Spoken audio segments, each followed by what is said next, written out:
itu untuk orang yang tidak beriman. Orang syirik, orang kafir, orang yang lemah iman itu mendapatkan adab. Adab itu dua. Adab ada dua. Yang pertama namanya adab istiqsalun. Ada yang kedua, adab ghairu istiqsalin. Adab istiqsal itu apa? Adab yang mengenai kepada satu kaum, dilumat satu kaum habis tidak disisakan lagi oleh Allah. Itu namanya adab istiqsal. Adab yang mengenai kaumnya Nabi Nuh itu istiqsal, sampai akar-akarnya tidak disisakan lagi oleh Allah. Paham? Itu namanya istiqsal. Ada nggak kaumnya Nabi Nuh yang tidak beriman kepada Nabi Nuh yang masih hidup? Tidak ada. Istrinya pun digulung dengan banjir. Ya. Adab yang mengenai kepada kaumnya Lut itu istiqsal. Adab yang mengenai kepada kaum Ad itu istiqsal. Habis-bis tidak ada yang sisakan. Itu namanya istiqsal. Lah, setelah adanya Rasulullah, fungsinya Nabi itu rahmatan lil alamin. Adab istiqsal sudah tidak lagi dipakai sama Allah. Yang ada adab garu istiqsal. Adab garu istiqsal ini adab yang mengenai kepada satu kaum, tapi masih sebagian disisakan hidup, namanya ghairu istiqsalin. Setelah adanya Nabi, Allah tidak pernah melumat satu kaum langsung habis, enggak. Korban 200.000, tapi yang masih hidup 300.000. Itu namanya ghairu istiqsal. Adab ini, pokok sesungguhnya adab ini, maka paham ya, adab ini itu ghairu istiqsal ini, kalau masih disisakan hidup, itu fungsinya satu.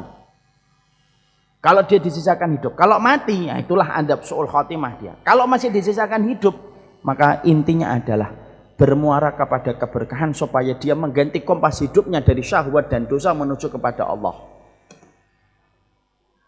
Contoh, ada orang zina, tiap malam dia berzina. Kok kena HIV? Itu adab. Tapi setelah kena HIV, gara-gara ratusan malam dia berzina, tapi setelah kena HIV dia bertaubat dan akhirnya mengganti kompas hidupnya dari syahwat menuju kepada akhirat. Itu adab, tapi bermuara kepada keberkahan. Ada minum alkohol tiap malam sampai akhirnya kena kanker paru-paru karena paru-parunya tidak tahan dengan asupan alkohol tiap malam yang panas. Setelah beberapa tahun akhirnya dokter memvonis bapak kena kanker paru-paru, mungkin salah satunya. Dia setelah kena kanker paru-paru, dia akhirnya mengganti kehidupannya, lembaran dosa diganti lembaran tobat.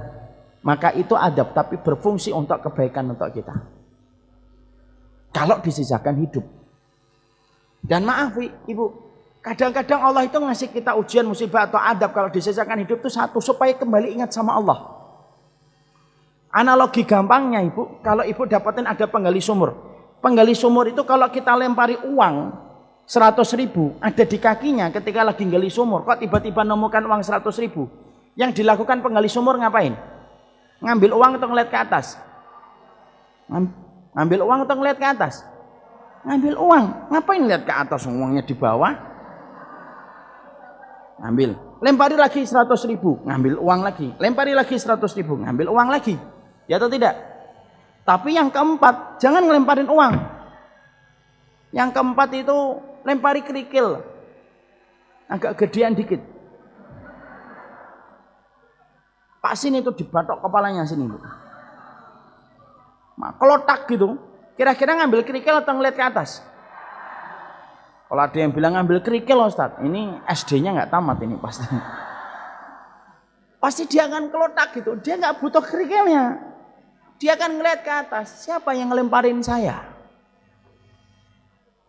Kita ini filosofi hidupnya kayak gitu. Kita kadang-kadang dikasih nikmat kita lupa, tetapi ketika kita dikasih ujian dan musibah, maka kita ingat sama Allah.